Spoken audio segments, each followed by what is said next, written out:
حضور اقدس صلی اللہ علیہ وسلم کا ارشاد ہے، من احیا سنتی فقد احبنی ومن احبنی کان معی فی الجنہ، رواہ الترمذی۔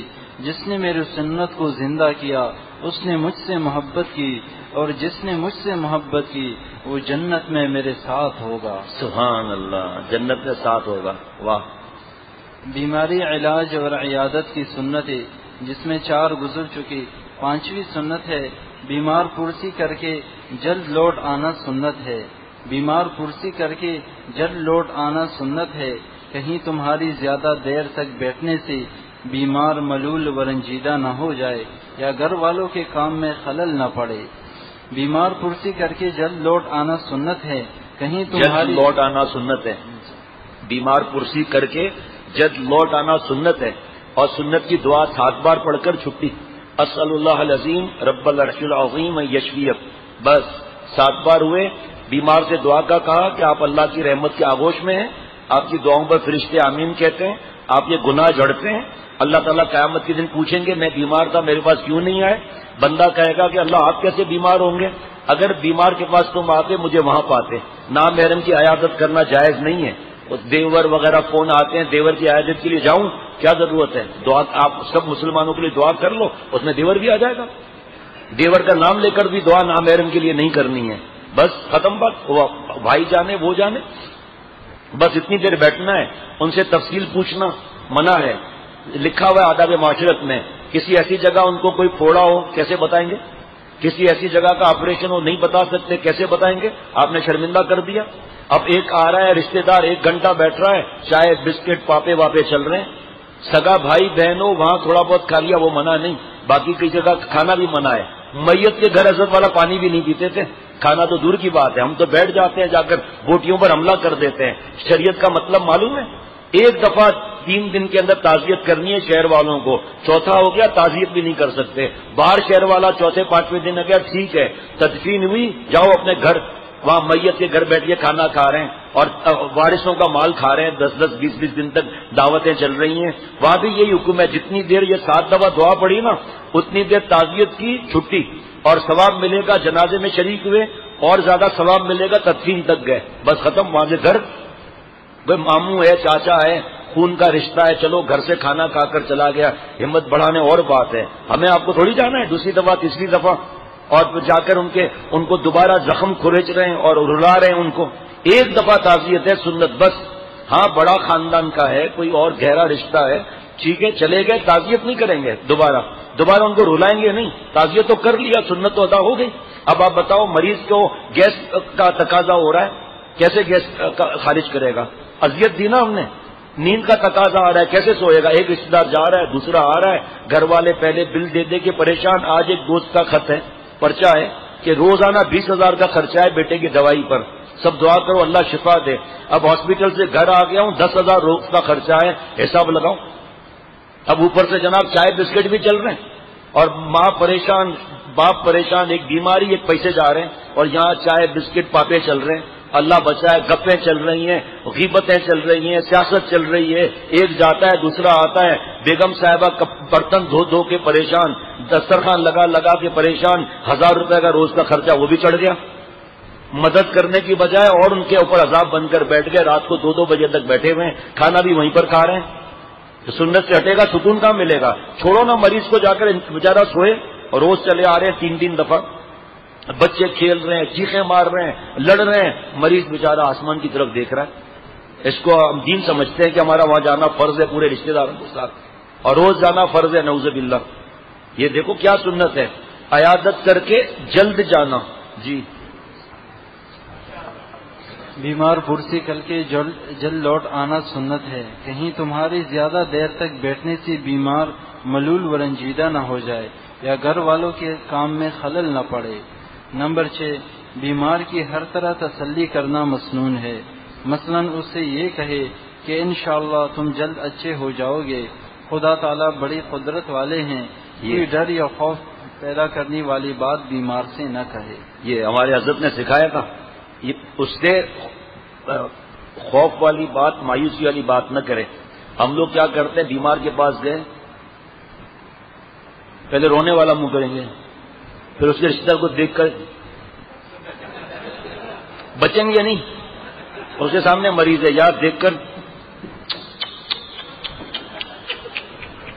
گئے, اور مریض تو وہیں بیچارہ آتا تو وہیں ہو گیا وہیں, اور گھر والوں سے, اور پھر آتا کچھ نہیں ہے, وہ جو ہارٹ کی بیٹ اور جو بلڈ پریشر اس کے جو مانیٹر ہوتے ہیں اس کو دیکھ رہے ہیں, پریشان کر رہے ہیں اشاروں میں, اور مریض تو سب دیکھ رہا ہے. اب حضرت والا کی طبیعت ناساز تھی, اور بڑے ڈاکٹر حضرت کے سرانے آپس میں کمنٹس پاس کر رہے ہیں. حضرت میر صاحب نے دیکھا, ان کو بلایا کہ اللہ کے لیے رحم کرو, آپ کمنٹس آ کر اس کمرے میں کرو, میں چائے کا انتظام کرتا ہوں. حضرت کے سر پر کھڑے ہو کے آپ کمنٹس کر رہے ہیں, تو مریض کی حالت کیا ہوگی بیچارے کی؟ تو ہمارے یہیں کمنٹس پاس کرتے رہتے ہیں. بس کر, بہت مشکل ہے. قبر کا انتظام کر لیا پہلے سے ہی, انتظام کفن میری طرف سے ہوگا. ابے بھائی تو اس کو دعا کر, اس کو کہے. ہمارے حضرت تو باقاعدہ ایسے ایسے بیماروں کو کیا فکر ہے, جو اللہ گندے پانی اور گندے خون پر زندگی دے سکتا ہے, اور تمہیں جوانی دی, اب بیمار ہو گئے, اللہ تعالیٰ تمہیں دوبارہ جوانی نہیں دے سکتا. ارے اللہ تمہیں کروڑوں جانیں انشاءاللہ عطا فرمائیں گے. ہمیں بھی حضرت نے سکھا, ہم بھی اسی طرح کہتے ہیں. حضرت تھانوی رحمۃ اللہ علیہ کے پاس ایک صاحب ملنے آئے, خیریت ہے سر, آپ تھوڑے ایسے کمزور اور ایسے لگ رہے ہیں, تو اٹھو, اگر تمہارے جیسے 20 شام تک آئے تو میں تو گیا کام سے, باہر جاؤ اور واپس آ کر کہو الحمدللہ آپ کا چہرہ اللہ نے لاکھوں سے اچھا رکھا ہوا ہے. جیسے بھی بیمار ہیں لاکھوں سے اچھے ہیں. وہ گئے واپس, پھر واپس آئے, السلام علیکم ورحمۃ اللہ وبرکاتہ. ماشاء اللہ حضرت آپ کے چہرے پر تو انوارات برس رہے ہیں. حضرت نے فرمایا قاری صاحب سے چھٹی نہیں کرتے تھے. شاگرد بیچارے توبہ کر کے بیٹھ گئے, کیا مسئلہ ہے چھٹی نہیں کرتے. ایک چکر باز تھا, کہیں سے چکر لے کر آیا تھا, مولانا سہیل صاحب کا شاید شاگرد تھا. اس نے آ کر سارے کانوں میں بات کر دی سب شاگردوں کے.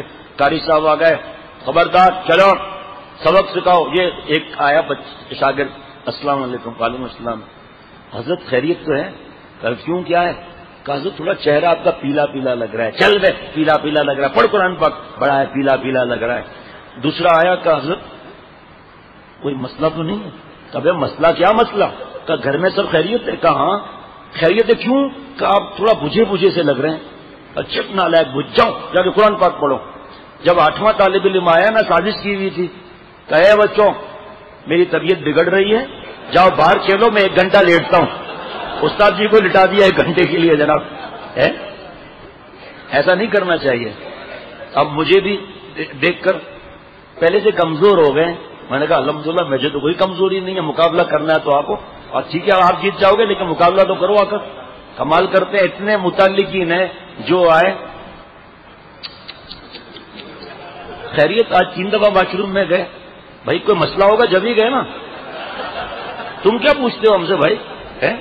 ایسے چلتے ہوئے کچھ ذوق لگ رہا ہے چلنے میں.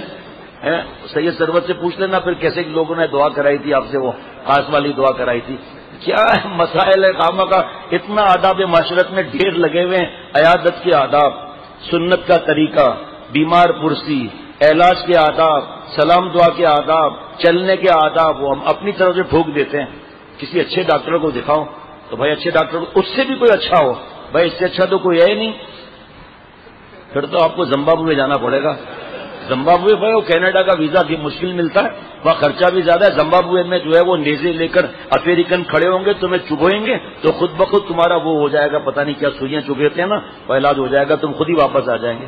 اور مشورے حضرت والا فرماتے تھے کہ کبھی کبھی آنسو ناک کے ذریعے بھی آتے ہیں, آنکھ کے ذریعے بھی, ناک کے. بہت سے لوگوں کو ایسا ہوتا ہے کہ ناک سے آنسو نکلتے ہیں. فرمایا حضرت نے خدا کے واسطے میرے پاس جو ہے وہ چھنکنی اور بام اور یہ چیزیں مت لے آؤ, الحمدللہ مجھے زکام نہیں ہے. اب اور پھر اس کے بعد اللہ معاف فرمائے, میں آپ کو بتا نہیں سکتا. حضرت مجدد کے پاس ایک صاحب آئے کہ آپ کے لیے سرما ہدیہ ہے, کہ اس کے انگریڈینٹس کیا ہیں, میں اپنے حکیم کو دکھاؤں گا. واہ مولانا, ایک تو مفت میں دے رہا ہوں آپ کو, اوپر سے آپ کے نخرے کے انگریڈینٹس بتاؤ کہ تیرا سرما مفت کا ہے, میری آنکھ مفت کی نہیں ہے. ہاں ہے نا, گناہ مفت کا ہے, تیرا گناہ مفت کا ہے, ایمان مفت کا نہیں ہے. کہ میری آنکھ مفت کی نہیں ہے, میں اپنے مالک سے اس کا علاج کراؤں گا. اب جناب میں آپ کو بتاؤں, میں نے تو پھر تجربہ بھی دیکھ لیا نا. کوئی طبیعت ناساز ہوتی ہے, شام تک مشوروں کا ڈھیر لگ جاتا ہے. ابھی جب گلا پچھلے دنوں خراب ہوا تھا, یا اللہ, کم از کم 16 طریقے مجھے ملے کہ یہ کر دو وہ کر دو، خواتین کی طرف سے بھی ماشاءاللہ آئے. اب میں کیا کروں؟ میں نے دوست سے کہا 16 کے 16 انگریڈینٹس جمع کرو، گرائنڈ کرو، اس کا جوشاندہ بناؤ، مجھے دے دو آپ. آخر کوئی انگریڈینٹ تو کام آ ہی جائے گا نا. 16 کے 16 طریقے آزما دو، بام بھی اندر ڈال دو، اس کا بھی جوشاندہ بنا دو، کوئی مسئلہ نہیں ہے. اچھا پھر حضرت والا فرماتے تھے بھائی دیکھو بھائی مفت کے مشورے مت دو، لے کر آؤ. جو کوئی مہنگا مشورہ دیتا تھا نا حضرت والا کو، فرمایا مشورے سے کیا ہوتا ہے، ساتھ لاؤ بھی صحیح تم. ایک صاحب نے حضرت کو ہنی پیش کی اور شہد دیا حضرت کو ری یونین میں، فرمایا حضرت ہنی فار یو. حضرت نے ایسے دیکھا، کیا پیاری شخصیت ماشاءاللہ، کیسے اللہ مدتوں کے بعد کہیں بیچتا ہے خدا ایسا مستانہ، بدل دیتا ہے بگڑا ہوا دستور میں خانہ. کہ حضرت ہنی فار یو. فرمایا تم مسٹر اور جینٹل مین لوگ تم کرتے ہو ہنی مون، اور ہمارے لیے صرف ہنی مون بھی لاؤ. اور سب ہنس رہے ہیں، مزہ آ رہا ہے، علماء بھی ہنس رہے ہیں. فرمایا الحمدللہ مجھے کسی مون کی ضرورت نہیں. اللہ کہلوا بھی دیتے ہیں نا، فرمایا اللہ کے کرم سے مون کا خالق اور مالک جس کے پاس رہتا ہے وہ مون کو دیکھتا بھی نہیں ہے، پوچھتا بھی نہیں ہے، مانگتا بھی نہیں ہے اللہ سے اس کو. لیکن دیکھو کہاں سے جا کر حضرت والا نے ملایا کہ تم جینٹل مین اپنے لیے ہنی مون اور میرے لیے صرف ہنی مون بھی لاؤ. لیکن پھر آپریشن بھی کیسا کر دیا، اور لانے والے کا دل بھی کتنا خوش کر دیا. اور بعض لوگ اجازت بھی نہیں لیتے. حضرت نے فرمایا کہ جو آ رہا ہے بنگلہ دیش سے 2 بنیان، 2 ٹوپیاں، 2 لنگی. اب فرمایا میرے پاس ہوگی 150.